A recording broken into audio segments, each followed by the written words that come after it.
আজকে নদীতে স্নান করতে গিয়ে এটা আমার সঙ্গে হবে কখনো ভাবতে পারিনি। সেখানে চলে এসেছিল ছাপ্পরি রাইডার। আর গাইস আমরা এখানে পেয়েছিলাম সমুদ্রের মাঝে আমেরিকান গাইস আমি সকালে উঠে ব্যাংক যাওয়ার উদ্দেশ্যে বের হয়েছিলাম। তারপরে এসে কোনো গ্রাম ডুবে গেছে। গ্রাম তো ছাড়ো, তারপর দেখছি রাস্তা পর্যন্ত ডুবে গেছে। এই রাস্তা দিয়ে বাস লরি ট্রেন সবকিছু যায়। আমার মা গো, এদিকে হাতে পাসবুকটা নিয়ে ভাবছি এবার কি করা যায়। গাইস চলে এসেছিল আমাদের কাছে মাসুদ রাইডার, মানে ছাপ্পরি রাইডার। বলার সঙ্গে সঙ্গে দেখে বলছে আমি প্রমাণও করে দেবো, চল যে আমি আজকে ছাপ্পরি। এই দেখে নাও তার প্রমাণ। এইসব দেখে আমার মাথা পুরো খারাপ হয়েছিল। তারপর মাথায় একটা বুদ্ধি চলে এলো। আমার নিনজা জেট এক্সটেন্ডারটাকে নিয়ে চলে এলাম সমুদ্রের মাঝে। চারিদিকে সবাই স্নান করছে, তারপর ভাবলাম চলো আজকে আমার নিনজা জেট এক্সটেন্ডারটাকে একটু ভালো করে স্নান করে। এছাড়া বহু বছর স্নান করিনি।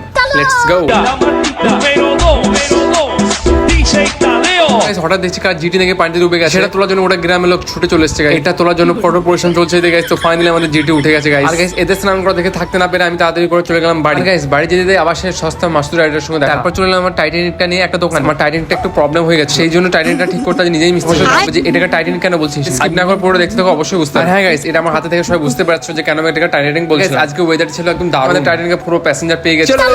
আমাদের টাইটানিক প্যাসেঞ্জার খেপে গেছে। আর গাইস এদিকে আমরা ছুটতে যাচ্ছি সেই জায়গায় যে জায়গা থেকে আমাদের টাইটানিকটা দেখতে আমাদের রাস্তার মধ্যে ডাব্লিউ ম্যাচ। তো গাইস এটা দেখে আমি একদম বুঝতে পারছিলাম না যে বাড়িতে পানি না পানিতে পারি। তো খুব খারাপ হয়েছে গাইস।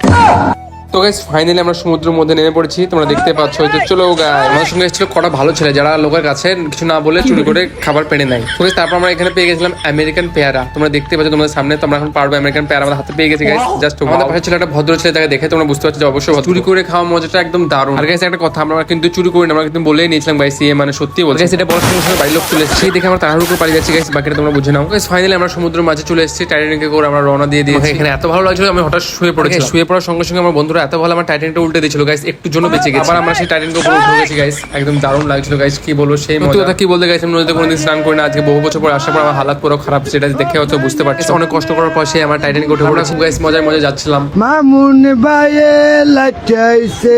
হঠাৎ দেখে একটা ফ্যান আমাকে হাই করছে এই দিক থেকে। গাইস দেখতে আমরা চলে এসেছি মাঝ সমুদ্রতে। আর মাঝ সমুদ্রে আমার টাইটানিক ডুবে যাচ্ছিল গাইস। ফাইনালি গাইস আমরা টাইটানিকের উপরে চলে এসেছি। আর টাইটানিকে ওঠার জন্য সবাই মারামারি চলছে এদিকে আমাদের গাইস। আমাদের টাইটানিকটা এতই বড় ছিল যে কারো জায়গা হচ্ছিল। তারপর চলো আমরা এদিকে হাওড়া ব্রিজের সামনে। আর হাওড়া ব্রিজের উপরে কত পাবলিক আছে দেখতে পাচ্ছ গাইস। তোমরা এটা দেখে অবশ্যই বুঝতে পারছো যে আমাদের গ্রামে কিছু ডুবদার বাকি নেই। এই করতে করতে দেখা যাবে কোনদিন আমি তোমাদের কাছে চলে গেছি। আর কি করলাম, কেউ সিরিয়াস নিও না গাইস। আমার সঙ্গে এটা আমি কখনো ভাবতে পারিনি।